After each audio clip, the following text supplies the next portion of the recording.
Hola, hola pibes, ¿qué tal? ¿Cómo andan? Fecha 15 de las eliminatorias sudamericanas y algunas selecciones ya, vamos a decirlo, prácticamente están en la Copa del Mundo y otras que van quedando muy relegadas. En el caso de Chile, sobre todo, que la única vía, incluso matemática, ahora que tiene para ir al mundial y repechaje, así que una situación muy difícil. Incluso desde lo futbolístico pareciera mayor la distancia respecto de selecciones como Chile, la misma Perú, también Bolivia, con las que ya estarían clasificadas. Creo que Colombia en cierta forma se complica solita. Si no fuera por el colchón de puntos que sumó en la primera parte de las eliminatorias, estaríamos hablando de una situación más complicada para selecciones como Colombia, Uruguay, que hace mucho no juegan bien, que hace mucho no ganan, y fuera de que matemáticamente todavía no aseguraron su participación, creo que por el bajo nivel de quienes están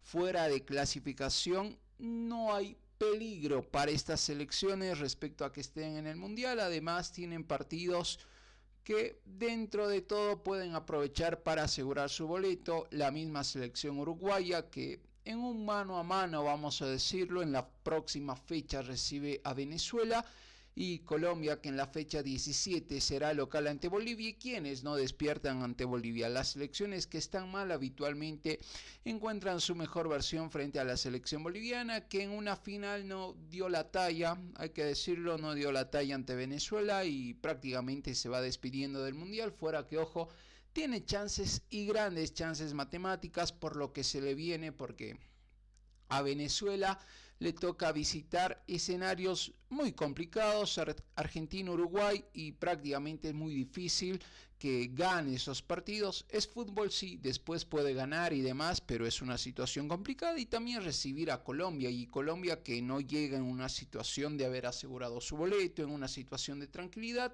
por lo cual también todavía, como digo, chances matemáticas están para Bolivia, pero las chances futbolísticas están mucho más lejos. Desde lo numérico la diferencia son 4 puntos, con 9 todavía en disputa, y porque Bolivia tiene 2 partidos en condición de local, se puede avisorar un panorama de que tal vez a la penúltima fecha, a la última fecha incluso llegue con probabilidades matemáticas, pero como digo, lo futbolístico es mucho más distante, porque más allá de que las otras selecciones tienen jugadores en ligas importantes, figuras que se destacan, desde lo físico sacan diferencia ante la selección boliviana, desde lo técnico también, pero solita se complica la selección boliviana.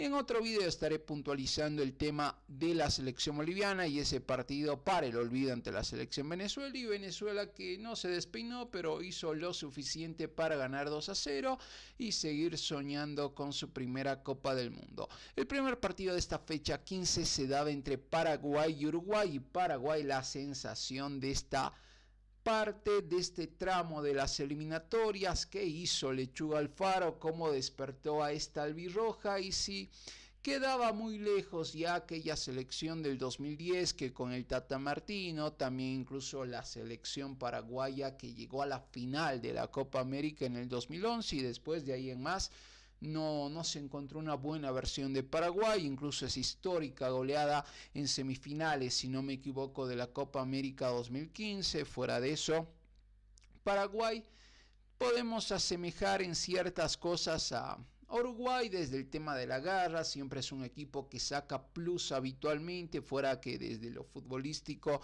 en algunas oportunidades no le podía llegar a alcanzar, pero Paraguay habitualmente es una selección aguerrida que da ese plus extra cuando falta lo futbolístico. La actitud, la entrega, el despliegue nunca falta, y creo que supo conectar Alfaro esas dos situaciones, armar un grupo compacto, un grupo que con el mismo objetivo supo llegar a 9 partidos sin perder, 5 victorias, 4 empates, y una selección paraguaya que con Lechuga Alfaro le ganó a Brasil, le ganó a Argentina, le ganó a Uruguay, que son las selecciones más grandes, más importantes, iba a decir de Sudamérica, pero si englobamos un poquito más las selecciones más importantes de todo el continente, de toda América. Entonces Paraguay hizo posible eso, ganarle a Brasil, ganarle a Argentina, ganarle a Uruguay, algo que no muchas selecciones hacen, sobre todo el hecho de ganarle a Argentina, que tiene mucho mérito,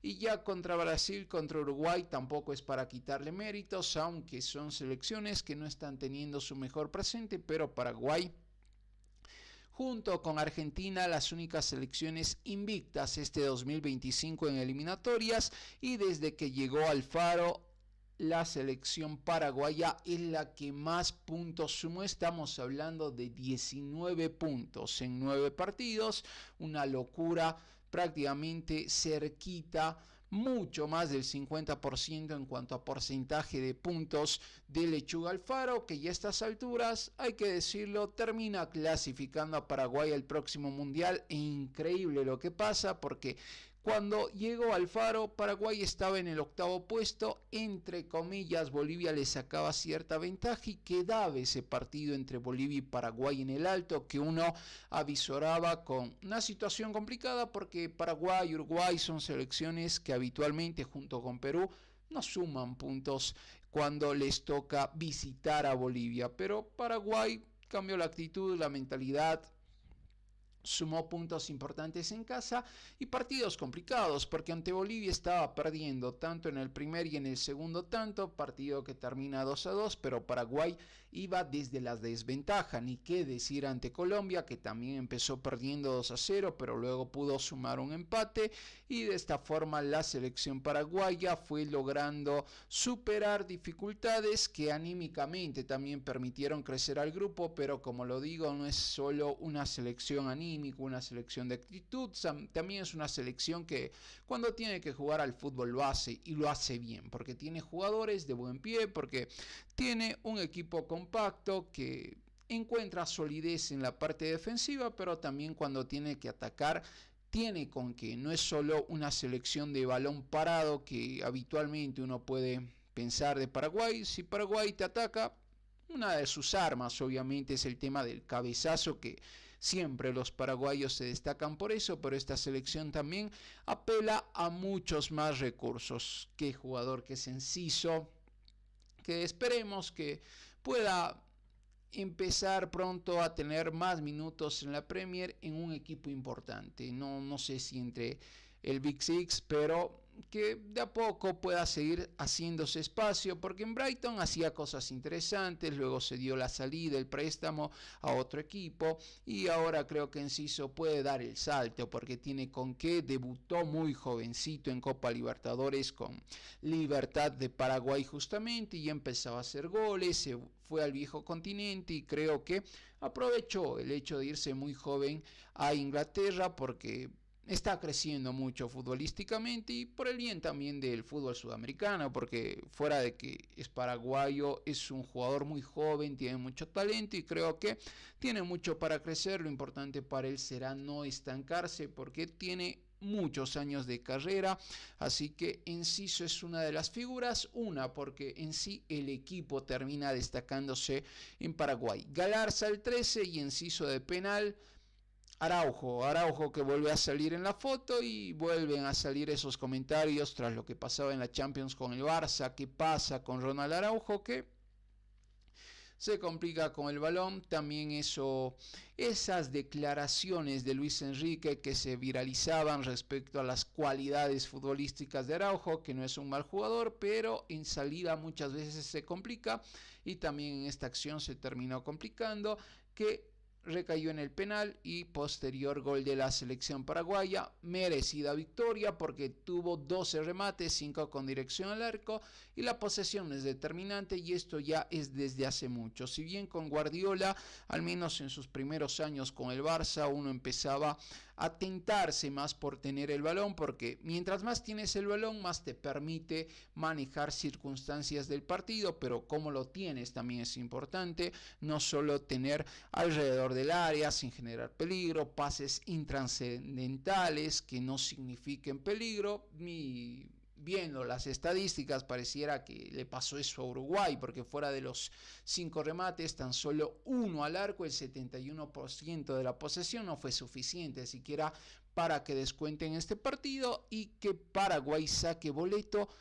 Lo decía, del octavo puesto de estar por debajo de Bolivia, incluso creo que en las primeras fechas de las eliminatorias Paraguay estaba mucho más abajo, pero ahora está en tercer puesto, igualando en el segundo lugar ahí junto a Ecuador en la cantidad de puntos. Así que lo de Paraguay impresionante, por encima de Uruguay, por encima de Brasil, por encima de Colombia, de Venezuela, de Bolivia. Tuvo que remar un montón de situaciones y creo que ya sacó el boleto para el próximo mundial, así que cada vez más cerca de poder decir que Paraguay oficialmente está en una Copa del Mundo tras lo que fue Sudáfrica 2010, y también el hecho de que pueda darse esa situación en la siguiente fecha desde lo matemático también, no solo desde lo futbolístico, que también es muy importante. Gatito Fernández en el arco, Cáceres, Gómez, Alderete, Alonso, Cubas, el otro Gómez, Galarza, Almirón, que también es otro de los jugadores importantes que tiene este equipo, Enciso y Sanabria. Del lado uruguayo, Mele, Jiménez, Araujo, Varela, Ugarte, Nández, de Arrascaeta, el otro Araujo, Olivera, Aguirre y Pelistri. También tendrá que despertar en algún momento el conjunto charrúa, que no está asegurada su participación desde lo matemático, pero como lo dije hace minutos, por el bajo nivel que tienen las selecciones de abajo, cuesta creer que Uruguay se vaya a quedar sin Copa del Mundo. Es fútbol, puede pasar, pero dudo mucho, hay pocas probabilidades de que eso suceda. Ecuador y Brasil empataron y Ancelotti, más que el debut, también tuvo la experiencia de dirigir en el fútbol sudamericano, porque tal vez otro hubiera sido la sensación si dirigía en condición de local su primer partido. No se le dio, tuvo que ir a este Ecuador y vivir situaciones que solo se dan en el fútbol de nuestro continente, como por ejemplo el hecho de que en el reconocimiento del Estadio Monumental de Guayaquil haya tenido que ver el escudo del Barcelona, con algunas diferencias desde la misma letra, algunas situaciones simétricas entre la similitud del escudo de Barcelona de Guayaquil con Barcelona de España, en que le llamaron la atención a Carleto sin dudas, también cómo se hizo el ingreso del balón en una mochila y demás. Así que bienvenido al continente, y por si fuera poco le va a tocar visitar a Bolivia en el Alto en la última fecha, donde tranquilamente puede tener chances matemáticas la selección boliviana de clasificar a la Copa del Mundo. Así que será una gran presentación para Ancelotti de que el fútbol es muy distinto en Sudamérica al que él habitualmente se acostumbró a Europa, pero con esas diferencias, con esas enormes diferencias, el fútbol sudamericano se vive con mucha pasión, y tal vez quien dice le pueda llamar mucho la atención desde lo pasional que es el fútbol en nuestro continente. En este partido no hubo novedades por el 0-0, pero Ecuador también, que de la mano de BKCS está haciendo un gran trabajo en esta etapa, más que todo para garantizar su presencia, porque tiene una gran camada de jugadores importantes. El caso de Pacho, ni qué decir, tal vez uno de los referentes principales en cuanto a defensores sudamericanos destacados. Luego ahí puedes encontrar al Cuti Romero, Marquinhos, pero que ya está en esta etapa final de su carrera. Así que William Pacho, si nos ponemos a pensar en defensores destacados del ámbito mundial, ni siquiera solo sudamericanos, sale el nombre de William Pacho, que es muy joven y que está haciendo muy bien las cosas en el PSG. 7-3 los remates para el conjunto ecuatoriano, 3-2 para Brasil, 53 la posesión de Ecuador, para Brasil 47. Valle, Ordóñez, Pacho, Hincapié, que también se me fue, pero qué dupla de centrales que tiene Ecuador, con mucha juventud, mucho talento. Así que una línea defensiva bastante firme, considero, y también Estupiñán, que te puede aportar mucha velocidad, desequilibrio, que se manda al ataque. Así que interesante la línea defensiva de la selección ecuatoriana. Moy Caicedo, que también se viene destacando, recién campeón con el Chelsea. un equipo destacado: Vite, Minda, Angulo, Yeboah y Franco, lo que presentaba Becasese en el primer tiempo, y la primera alineación que tenía el director técnico Ancelotti: Alisson, Ribeiro, Marquinhos, Vanderson, Sandro, Gerson, Casemiro, Guimaraes, Richarlison, Vinicius y Estevao. Decisiones del técnico que se haya presentado esta alineación, pero habrá que ver cómo progresa. Todavía le quedan algunos partidos. Brasil, que tampoco desde lo matemático, vamos a decir, ya garantizó su presencia en el próximo Mundial, pero es Brasil, y si tiene que jugar partidos determinantes seguro los va a ganar, por más que no luzca futbolísticamente, por más que entre estos nombres no haya jugadores ni siquiera parecidos o que se asemejen a jugadores de una etapa gloriosa de Brasil hace un par de décadas, pero no deja de ser la pentacampeona del mundo, la única selección que jugó todos los mundiales.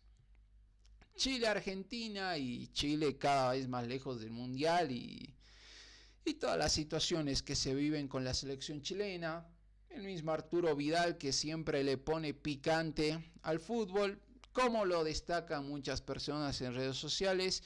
Es un histórico del fútbol, Arturo Vidal, del fútbol chileno. ¿Cuántos títulos no ganó? Bicampeón de la Copa América. Termina siendo parte de esa generación dorada que le da sus primeros títulos a la selección chilena, que no había ganado nada hasta que llegó Arturo Vidal y compañía, Alexis Sánchez y demás, Claudio Bravo, Marcelo Díaz, Charles Aranguis, Eduardo Vargas, Mauricio Isla y varios jugadores que fueron importantes, se destacaron en Europa, pero que no sé si se tuvo un recambio ideal en la selección chilena. Aparecen otros nombres, pero en la comparativa Chile no es la misma de años anteriores, tampoco Vidal, y Vidal le gusta hablar por demás, y lamentablemente, si años anteriores podía respaldar futbolísticamente lo que decía, ahora no se le da, lamentablemente para él, lamentablemente para Chile,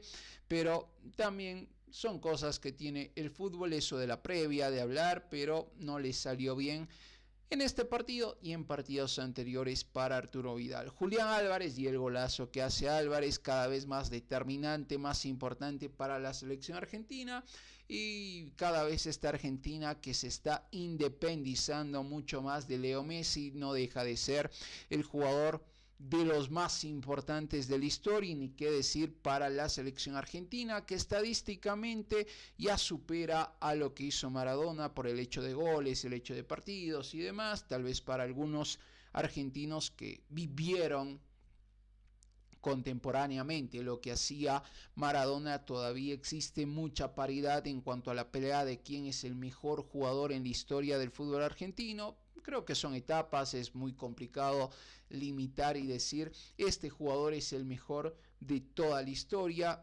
incluso en la historia mundial, ni qué decir en la historia de un mismo país, por el mismo contexto: quiénes te rodean, cómo está tu selección, qué era tu selección antes de que juegues, en qué se transforma tu selección después que juegues. Así que es difícil tratar de englobar a todo el fútbol y decir este es el mejor jugador de la historia. Es muy difícil. Fuera de eso, Argentina tuvo a grandes jugadores, de los mejores de la historia, sí, pero como digo, limitar a uno es muy complicado. Sí, destacar a varios en sus distintas épocas sí es posible, porque varía el contexto y demás situaciones. Así que esta Argentina se va independizando de Leo Messi. Triste, sí, porque Messi es un jugadorazo que lo que se vio en el Mundial 2022 fue impresionante.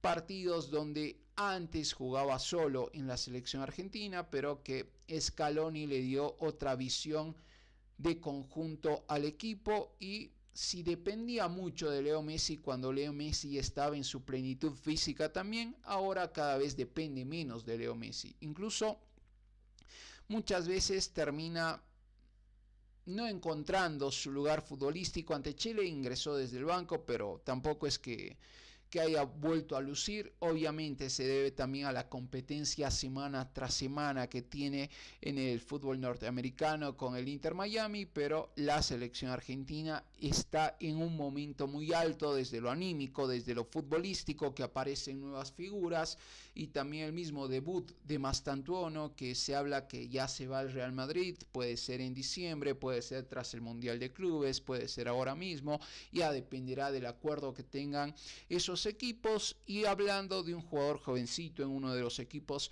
más destacados del mundo, de los grandes nombres que se tuvo para Argentina, sin dudas aparece Leo Messi, y ahora de la vereda de enfrente va a aparecer Mastantuono, así que también Argentina, un país que siempre saca, no voy a decir grandes jugadores, sino jugadorazos que la mayoría siempre te marcan época, así que Mastantuono puede llegar a consolidarse como uno de los grandes jugadores que vaya a tener Argentina en este nuevo recambio. Julián Álvarez ya lo es, creo que es una de las grandes figuras que va a tener Argentina de aquí a varios años más, lo mismo Alexis McAllister, y ahí también estará el debate de quién puede suceder a Messi con la camiseta 10.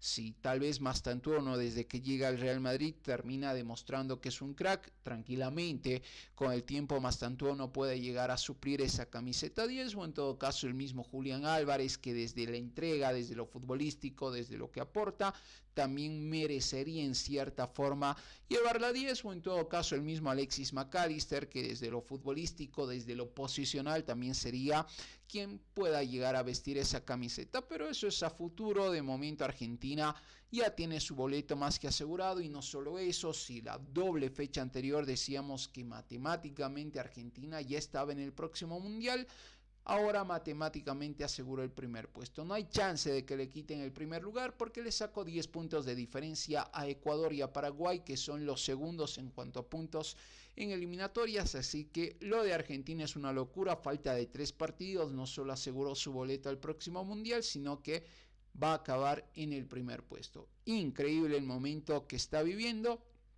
Mucho mérito de Scaloni, que si hablamos de técnicos ideales, Scaloni tiene varias cualidades para englobar en un técnico ideal: por declaración, por cómo se maneja con los medios. Casi nunca, creo que nunca escuché que Scaloni haya hablado por demás, siempre sus declaraciones son correctas, sus actitudes también terminan siendo similares entre lo que declara, entre lo que hace. No se casó con un planteamiento netamente un 4-4-2, un 4-3-3, que muchas veces está bien que tu base sea mantener una idea de juego, pero la idea de juego de Argentina cambia en base al rival y casi siempre termina predominando la idea futbolística de Argentina. Así que lo de Scaloni sigue siendo impresionante, y ya fuera de que sobre todo en el Mundial se hizo mucho énfasis como tenía oposición de la prensa, de jugadores históricos de Argentina y demás, creo que a estas alturas nadie en Argentina al menos quisiera que Scaloni deje a su selección por lo que logró con esta selección argentina, que solo venía de perder finales y que ahora solo sabe ganar, porque es prácticamente lo que se ve partido tras partido del albiceleste. 7-3 los remates para Chile, 14 para Argentina, 33 la posesión para Chile, 67 para esta albiceleste, que va teniendo nuevas caras, nuevas figuras, y eso también es importante, que se piense en lo que se va a venir y que no se enfrasque solamente en lo que está haciendo ahora. Otra de las cualidades que destaca de Scaloni, la proyección a mediano y largo plazo. Cortés, Loyola, Maripán, Sierra Alta, Suazo, Echeverría, Vidal, Pizarro, Alexis Sánchez, Cepeda y Osorio, y cuesta encontrar valores que destaquen en el viejo continente y que destaquen en la selección chilena. Vidal en su momento sí, Alexis Sánchez en su momento sí. Ahí si vas al medio campo encontrabas a Charles Aranguis, el mismo Díaz, Marcelo Díaz. En el arco, Claudio Bravo, que arquerazo que fue Claudio Bravo en su momento. Por las bandas podías encontrar a Jambo Seyur, por el otro lado a Mauricio Isla. En la misma delantera te podía aparecer Puch cuando estaba en su momento destacado, el mismo Eduardo Vargas, que con la selección chilena fue un jugador de selección, tal vez a clubes A nivel clubes le costó tras la salida de la Universidad de Chile, pero a nivel selección siempre cumplía Eduardo Vargas. De hecho, siempre llegaba a pelear ahí con Alexis Sánchez por ser el máximo goleador en la historia de la Roja, pero cambió mucho. Tampoco lo encuentra Zagari Medel, que era otro de los valores importantes que tenía esta selección chilena, que tiene que pensar también en el recambio, en comenzar a encontrar nuevos valores. Del lado argentino se le caen los jugadores. Levantan una piedra y aparecen un montón de jugadores, y ni siquiera solo jugadores, sino buenos jugadores en el fútbol argentino. El Dibu Martínez, Nico Tagliafico, Leo Valerdi, el Cuti Romero, Nahuel Molinas, Ezequiel Palacio, Rodrigo De Paul, Thiago Almada, Nico Paz, Gio Simeone, Giuliano mejor dicho, y Julián Álvarez. Jugadores de primer nivel casi siempre en la albiceleste, más allá del recambio. Foyt ingresó desde el banco, Messi ingresó desde el banco, Facu Medina también, Mastantuono, Angelito Correa, y también se destacó lo de Mastantuono por el hecho de que es el jugador más joven en debutar con la selección argentina en partidos oficiales. En partidos amistosos hay más, el mismo Messi debutaba en un partido amistoso, pero si netamente hablamos de partidos oficiales, Mastantuono ahora se convirtió en el jugador más joven en debutar en partidos oficiales con la albiceleste, y también se daba esa imagen donde intentaba escaparse en velocidad con el balón, lo terminan tomando, y la jugada parecida al debut de Messi, donde apenas Messi levantaba su mano y el árbitro que lo expulsaba a Leo en ese debut, que sin dudas ya queda muy lejano en el tiempo, pero como digo, Argentina que sigue sacando jugadores de forma increíble. Ya en los partidos del día viernes 6, de ayer viernes 6 de junio, se daba este empate entre Colombia y Perú, que decanta un par de cosas: que Perú, después de esa clasificación al Mundial 2018, le está costando encontrar una buena versión futbolística, y Colombia, que muchos hablan de vestuario roto y demás, pero que hace mucho no puede ganar. La selección sensación del año pasado, que perdió la final de la Copa América, perdió su invicto ante Bolivia en el Alto, y de ahí en adelante le costó mucho retomar. De hecho, nunca más volvió a ser esa selección colombiana voraz ofensivamente, que te presionaba mucho, que sabía jugar los partidos, que sabía sacar lo mejor de sus figuras, porque no deja de ser una selección con jugadores importantes, pero que viendo las estadísticas te das cuenta que también cuál es otro de los problemas que tiene esta selección: la definición. De 15 remates, ni uno al arco, y ahí ya te das cuenta que se falla mucho en la definición. Perú 4-1, que tampoco atacó mucho, 29 de la posesión para Perú, 71 para Colombia. ¿Y cómo salía la selección colombiana? Mier, Muñoz, Mina, Sánchez, Borja, Lerma, Castaño, Hernández, Rodríguez, Arias y Durán.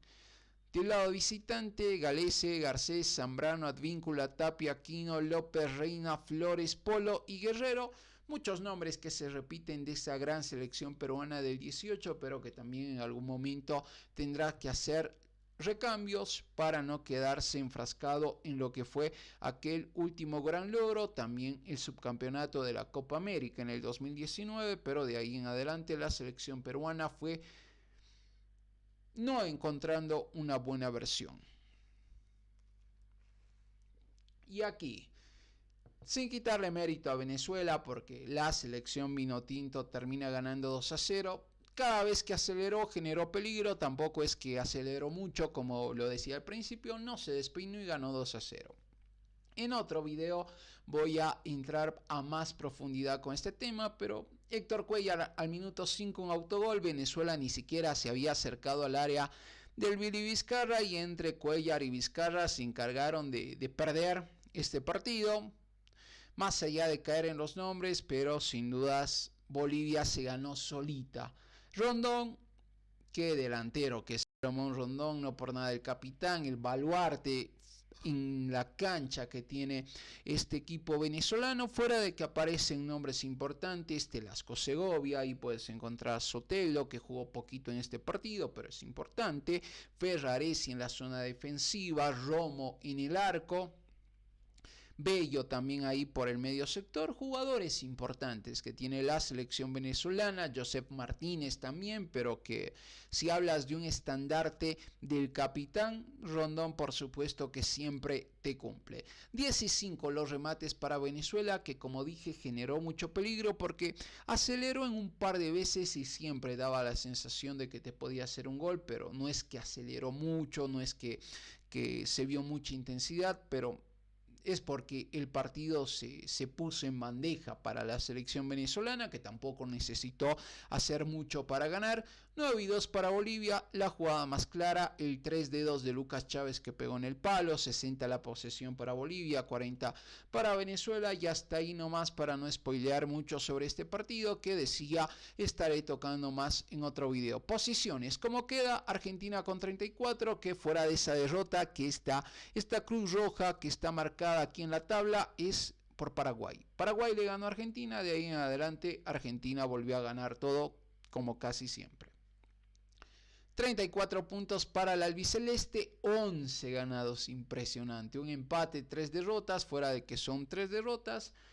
La cantidad de triunfos que tiene esta selección argentina es increíble. La poca cantidad de goles también que le convierten, tan solo 8 goles, y el poderío ofensivo 27 goles. Sin duda es un equipo muy compacto y justamente eso, un equipo con letras mayúsculas. Ecuador, que también tranquilamente tendría 27 puntos, ya sabemos la situación de Byron Castillo, fuera de eso sigue estando en segundo lugar y de hecho tiene menor cantidad de goles en contra que la selección argentina, lo cual denota una firmeza defensiva, fuera también de la tarea importante del arquero, lo que decía de Pacho y de Hincapié, que centrales que tiene la selección ecuatoriana. Paraguay que se mete ahí y también con poca diferencia de gol en contra, tan solo 9 goles en 15 partidos, y desde que llegó Lechuga Alfaro, Paraguay no deja de sumar y sumar puntos, y de haber estado, como lo decía, ahí entre el 9º puesto, entre el 10º puesto por un momento.